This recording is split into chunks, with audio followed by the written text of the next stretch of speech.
দর্শক, সিলেট মানেই চা বাগান আর পাহাড়ি নদী। প্রকৃতির অপরূপ কন্যা হিসেবেও আখ্যায়িত এই জেলা।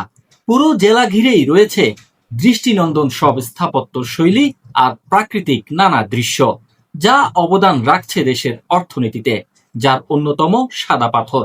শুধু নির্মাণ শিল্প নয়, পর্যটন ও জীবিকার ক্ষেত্রেও এই পাথরের গুরুত্ব অপরিসীম। তবে এই সম্পদ এখন হারাচ্ছে তার প্রাকৃতিক সৌন্দর্য। বিস্তারিত রিপোর্টে।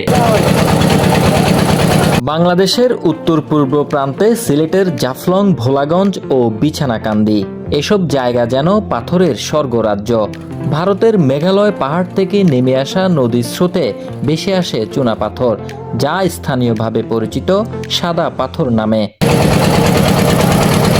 দেশের নানা প্রান্ত থেকে পর্যটকরাও ভিড় জমায় পাথরের দেশ দেখতে।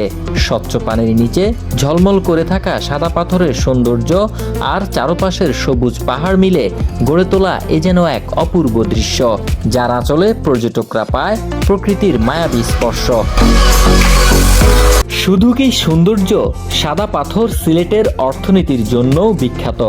স্থানীয়ভাবে এটি দিয়ে সড়ক, ব্রিজ, ঘরবাড়ি নির্মাণ হয়। আবার দেশের বিভিন্ন প্রান্তেও সরবরাহ করা হয় এই পাথর। দেশের নির্মাণ খাতে পাথরের ব্যাপক চাহিদা রয়েছে, তাই আমদানি পাথরের পাশাপাশি সিলেট ও দিনাজপুরের পাথর দিয়ে দেশের নির্মাণ চাহিদা পূরণ হয়।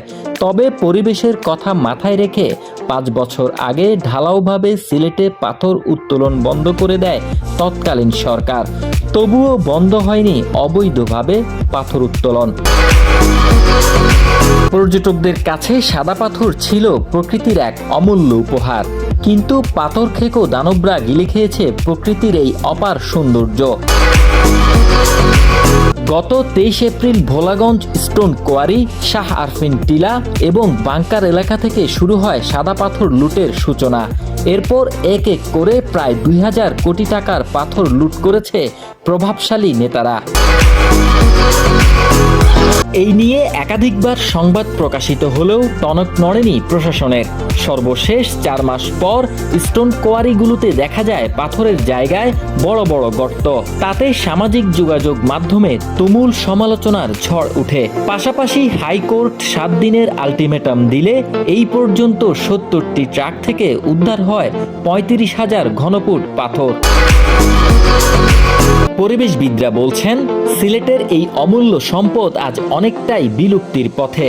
টাকা আর লুটের মিশ্রণে হারিয়ে যাচ্ছে প্রাকৃতিক ঐতিহ্য। দ্রুত ও দৃঢ় প্রশাসনিক উদ্যোগ, আইনগত কার্যক্রম এবং সচেতন জনতার সমর্থন ছাড়া এই অর্থনৈতিক ও প্রাকৃতিক সংকট মোকাবেলা করা একেবারেই অনিশ্চিত। সাদা পাথর শুধু সিলেটের নয়, পুরো বাংলাদেশের একটি প্রাকৃতিক ঐশ্বর্য। সঠিক ব্যবস্থাপনা আর সংরক্ষণের মাধ্যমে এই সম্পদ হতে পারে অর্থনীতি ও পর্যটনের আরো বড় চালিকা শক্তি। তাই সময় এসেছে হৃদয় উজাড় করে সাদা পাথরকে ফিরিয়ে নেওয়ার। হারুনুর রশিদ, ইউনিক খবর, চট্টগ্রাম।